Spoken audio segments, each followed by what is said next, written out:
Gold, trusted gold buyers. మీరు తాకట్టు పెట్టిన బంగారాన్ని విడిపించి ఈ రోజు ఉన్న మార్కెట్ ధరకు కొనబడను.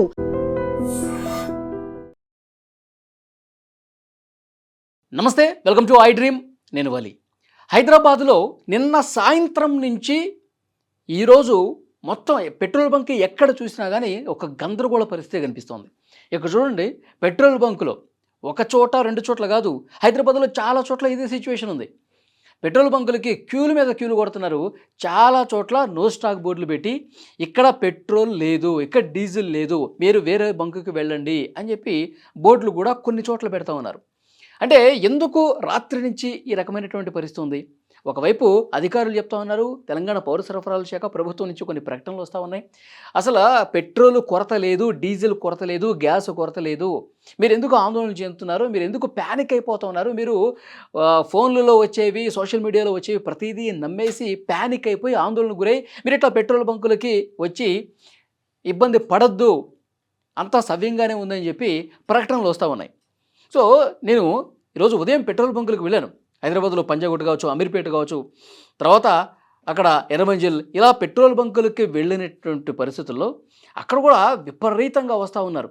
విపరీతంగా అంటే కొంతమంది తమ ట్యాంకులో సగం పెట్రోల్ ఉన్నా సరే బంకులకు వస్తూ ఉన్నారు. ఏమో సాయంత్రం అయిపోతుందేమో, ఈ సాయంత్రం నుంచి ఇక మొత్తం బోర్డులు పెట్టేస్తారేమో, పెట్రోల్ లేదు డీజిల్ లేదని చెప్పి బోర్డులు పెట్టేస్తారేమో, ఇక మేము రోజువారీ ఆఫీసులకు ఎట్లా పోవాలి, రోజువారీ మేము మా పనులు ఎట్లా చేసుకోవాలని చెప్పి ఆందోళనతో చాలామంది ఈ విధంగా ఫోన్లలో చూసి వస్తూ ఉన్నారు, టీవీల్లో చూసి వస్తూ ఉన్నారు. సో అయినప్పటికీ అధికారులు క్లారిటీ ఇచ్చారు. కొద్దిసేపటి క్రితం తెలంగాణ పెట్రోలియం డీలర్స్ అసోసియేషన్ పేరుతో ఒక స్పష్టమైనటువంటి ప్రకటన కూడా వచ్చింది. మీరు స్క్రీన్ మీద కూడా ఒక బాక్స్లో నేను ఏదైతే లెటర్ చదువుతున్నానో ఆ లెటరు మీరు స్క్రీన్ మీద కూడా ఒక బాక్స్లో క్లియర్గా చూడొచ్చు.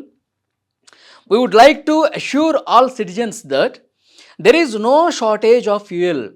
ఇక అసలు ఎలాంటి షార్టేజ్ లేదు, ఎలాంటి కొరత లేదు అని చెప్తున్నారు. Adequate stock is available with HPCL, IOCL, BPCL అంటే హిందుస్థాన్ పెట్రోలియం కార్పొరేషన్ కావచ్చు, ఇండియన్ ఆయిల్ కావచ్చు, భారత్ పెట్రోలియం కావచ్చు. సో వీళ్ళ దగ్గర స్టాక్ ఉంది, అడక్వేట్ స్టాక్ చాలినంత ఉంది, సరిపడంత ఉంది.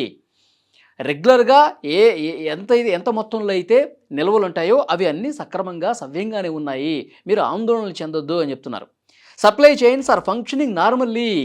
అసలు అంటే రెగ్యులర్గా ఏ విధంగా ఫంక్షన్స్ జరుగుతాయో, ఏ విధంగా అయితే పెట్రోల్ బంకులకి తమ కంపెనీల నుంచి ఆయిల్ వస్తుందో అది యథావిధిగా వస్తుంది, రెగ్యులర్ లాగానే వస్తుంది. మీరు ఎందుకు ఈ విధంగా పెట్రోల్ బంకులకి వచ్చేస్తూ ఉన్నారు? ఇది కరెక్ట్ కాదు. మీరు ప్యానిక్ అయిపోయి ఇంకా మీకు అవసరం లేకపోయినా సరే ఇంకా ఎక్కువ మొత్తంలో తీసుకోవడానికి పెట్రోల్ బంకులకు వచ్చి ఈ విధంగా కొరత సృష్టిస్తూ ఉన్నారు అని చెప్పి చాలా క్లియర్గా హెచ్పిసిఎల్ నుంచి, తర్వాత ఐఓసిఎల్, బీపీసీఎల్ నుంచి చాలా క్లియర్గా వాళ్ళకు లెటర్ రిలీజ్ చేశారు. ఇంపార్టెంట్ సేఫ్టీ నోటీస్ అని కూడా పెట్టారు. Carrying petrol are diesel in cans are storage is against PSO norms and poses a serious safety risk. Improper storage of fuel can lead to hazardous situations including fire accidents. This is not a safe or approved method of storing fuel.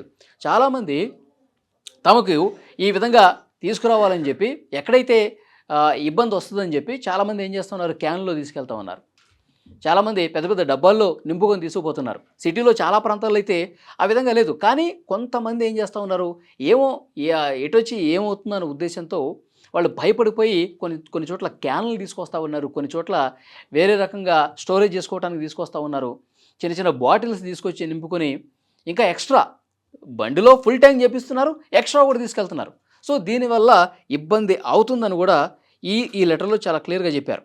We request everyone to act responsibility, avoid panic buying, do not store fuel in unauthorized containers, purchase fuel only as per your regular needs. మీరు గతంలో ఏ విధంగా అయితే మీ వెహికల్లో petrol అయిపోతే మీరు రెగ్యులర్గా ఏ విధంగా అయితే పెట్రోల్ డీజిల్ కొట్టించుకుంటారో, గ్యాస్ నింపుకుంటారో అదే విధంగా చేసుకోండి. కానీ ఎవరో ఏదో చెప్పారన్న ఉద్దేశంతో, ఏదో అయిపోతుందన్నటువంటి ఉద్దేశంతో మీరు ఎవరూ కూడా పెట్రోల్ బంకులకి వచ్చి ఎక్స్ట్రా మీకు అవసరం లేకపోయినా సరే ఇంకా ఎక్స్ట్రా తీసుకెళ్లే ప్రయత్నం చేస్తూ ఉన్నారని చెప్పి అది కరెక్ట్ కాదు. దానివల్ల ఇంకా ఇబ్బందులు ఎదురవుతాయని చెప్పి వీళ్ళు ఒక లెటర్ని చాలా క్లియర్గా, చాలా స్పష్టంగా రిలీజ్ చేసినటువంటి పరిస్థితి ఉంది. సో ఎవరు కూడా ఆందోళన చెందొద్దు. పెట్రోల్ బంకుల్లో పెట్రోల్ డీజిల్ ఉంది, నార్మల్గా నుండి ఇప్పటికైతే ఎలాంటి ఇబ్బంది లేదని కూడా ఈ లెటర్ ద్వారా అర్థమవుతుంది. ఇంకొక ముఖ్యమైన విషయం చెప్పాలి. నేను పెట్రోల్ బంక్కి వెళ్ళినప్పుడు ఇంతకుముందు రిపోర్టింగ్ అక్కడ పరిస్థితులు ఏంటి తెలుసుకుందామని వెళ్తే ఒక వ్యక్తి చాలా దూరంలో పెట్రోల్ బంక్కి చాలా దూరంలో వాళ్ళ కారు ఆగిపోయింది.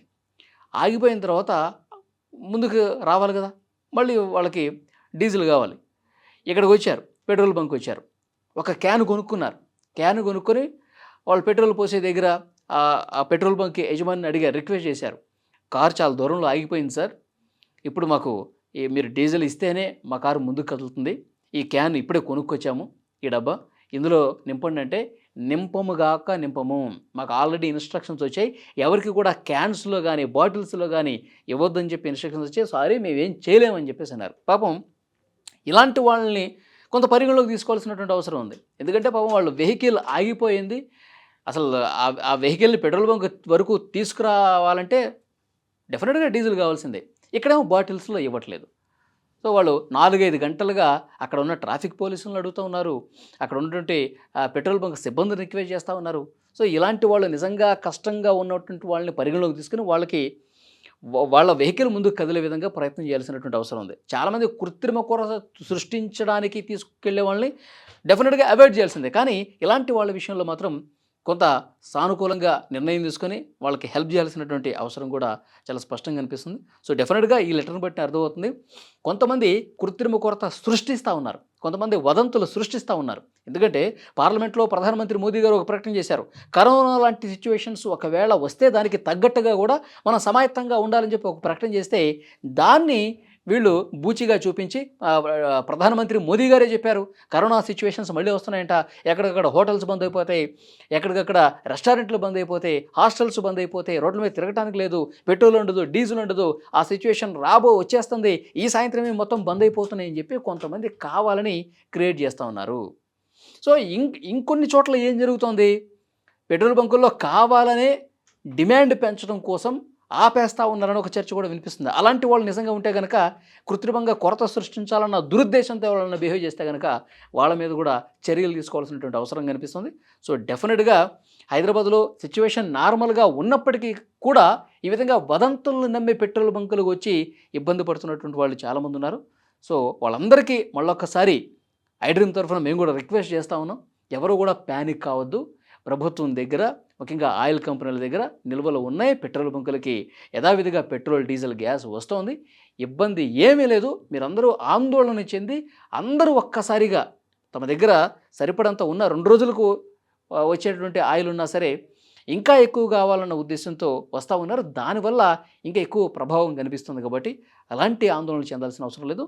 మళ్ళీ ఈవినింగ్ కానీ రేపు కానీ ఎల్లుండి కానీ సో యథావిధిగా ఆయిల్ దొరుకుతుందని కూడా ఇప్పుడు ఈ ప్రకటన ద్వారా కూడా ఈ 3 కంపెనీలు హెచ్పి కంపెనీ కావచ్చు, ఇండియన్ ఆయిల్, భారత్ పెట్రోలియం వీళ్ళు కూడా ఒక క్లియర్ ఇన్స్ట్రక్షన్స్ ఇచ్చారు. సో వాళ్ళ ప్రజలకు కూడా ఒక భరోసా ఇచ్చినటువంటి పరిస్థితి ఉంది. And for more videos, Please subscribe to iDream. Please subscribe to iDream. Please subscribe iDream. And please subscribe to iDream. For more videos, subscribe to iDream. please like, share and subscribe to the channel. Congratulations, iDream. Subscribe to iDream. Subscribe to iDream. So subscribe to iDream Media. iDream ki iDream team andarki huge congratulations. Please subscribe iDream Media. Please subscribe to iDream. Subscribe iDream. Please subscribe to iDream. iDream అంటే నా కళల channel subscribe చేసుకున్న నోరు తిరుగుతలేదు, మీరైతే గంట గుర్తు కొట్టండి. For more such videos, please subscribe to iDream. Subscribe to iDream. Please subscribe to iDream. Please subscribe iDream Media. Please do subscribe to iDream. Please subscribe to iDream Media. For best entertainment and information, please subscribe iDream. And don't forget to subscribe to iDream.